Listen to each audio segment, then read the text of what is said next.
उत्तर प्रदेश के एक छोटे से कस्बे मिर्जापुर में रहने वाले रमाशंकर यादव रिक्शा चलाकर अपने परिवार का पालन पोषण करते थे। उनका जीवन संघर्षों से भरा हुआ था, लेकिन उनके सीने में एक सपना था, मेरी बेटी पढ़ लिख कर कुछ ऐसा बने कि पूरी दुनिया उसे जाने। रमाशंकर की पत्नी सरला देवी भी दूसरों के घरों में बर्तन धोकर 2 वक्त की रोटी का इंतजाम करती थी। गरीबी उनके जीवन का स्थायी रंग बन चुकी थी, लेकिन उनकी बेटी पूजा यादव की आंखों में एक अलग चमक थी, सपनों की चमक। पूजा एक सरकारी स्कूल में पढ़ती थी। उसके पास न नई किताबें थी, न बढ़िया कपड़े और न ही पढ़ाई के लिए ट्यूशन का खर्च। लेकिन उसे सबसे बड़ी दौलत मिली थी, संघर्ष से मिली समझदारी और माता-पिता का भरोसा। बचपन से ही पूजा पढ़ाई में तेज थी। वह हर दिन स्कूल से लौटकर माँ की मदद करती और फिर स्ट्रीट लाइट के नीचे बैठकर पढ़ाई करती। गर्मी हो या सर्दी, वह हर दिन घंटों तक पढ़ती थी। उसके पिता दिन भर रिक्शा चलाकर थक जाते, लेकिन जब घर आकर पूजा को पढ़ते हुए देखते तो सारी थकान मिट जाती। गांव के लोग अक्सर ताने मारते, रिक्शे वाले की बेटी क्या अफसर बनेगी? ज्यादा पढ़ लिख गई तो शादी कौन करेगा? लेकिन पूजा की माँ हर बार कहती, लड़की है तो क्या हुआ, पढ़ाई से बड़ा कोई दहेज नहीं होता। पूजा ने खुद को इन बातों से कभी कमजोर नहीं होने दिया। 10वीं और 12वीं दोनों कक्षाओं में उसने जिले में टॉप किया। वह अपने बलबूते पर आगे बढ़ती रही। 12वीं के बाद पूजा ने बीए किया और तभी से उसने यूपीएससी, आईएएस बनने का सपना देखना शुरू किया।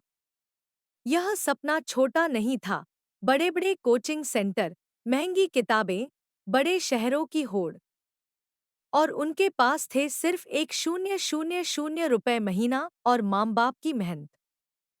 पूजा ने दिल्ली जाकर पढ़ाई करने का फैसला किया। पिता ने अपनी पुरानी साइकिल बेचकर उसके लिए ट्रेन का टिकट कटवाया। माँ ने अपने इकलौते गहने गिरवी रख दिए।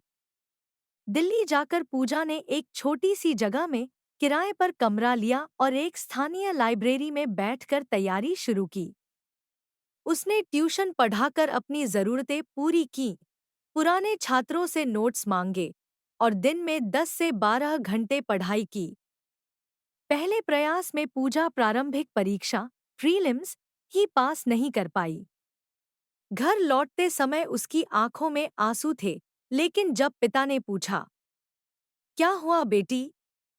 वह बोली, पापा, मैं फेल हो गई।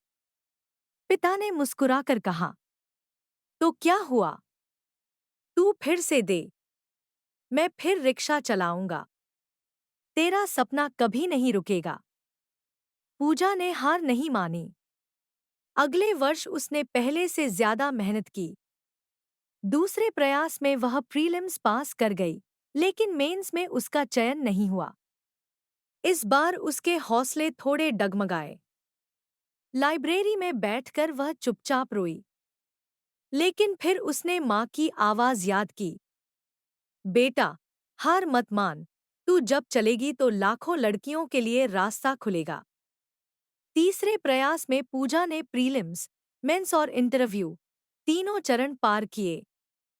उसका चयन आईएएस में हो गया। उसकी रैंक 27वीं थी। जब उसका नाम अखबार में छपा तो पूरे मिर्जापुर में जश्न का माहौल था।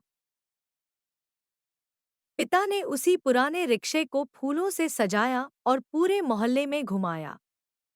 देखो, यही रिक्शा है जिसने एक आईएएस को जन्म दिया है। आज पूजा एक सीनियर आईएएस अधिकारी है। वह जिस जिले में पोस्टेड है, वहाँ वह गरीब छात्रों के लिए फ्री कोचिंग चला रही है, ताकि किसी और पूजा को किताबों की कमी न झेलनी पड़े। उसका घर अब पक्का बन चुका है, लेकिन वह अब भी रिक्शा दिवस पर अपने पिता के साथ रिक्शे की सवारी करती है। यही मेरी असली गाड़ी है, जो मुझे आईएएस ऑफिस तक लाई। पूजा की कहानी ने उसके गांव की सोच बदल दी। अब वहाँ की लड़कियां सिर्फ सिलाई कढ़ाई ही नहीं, यूपीएससी और एनईटी जैसे एग्जाम की बातें करती हैं। माता पिता अब बेटियों को पढ़ाने के लिए तैयार हैं। पूजा का कहना है, मैंने सपनों को जंग लगने नहीं दिया, और यह तभी मुमकिन हुआ जब मेरे माँ बाप ने मेरे पंखों को उड़ने दिया।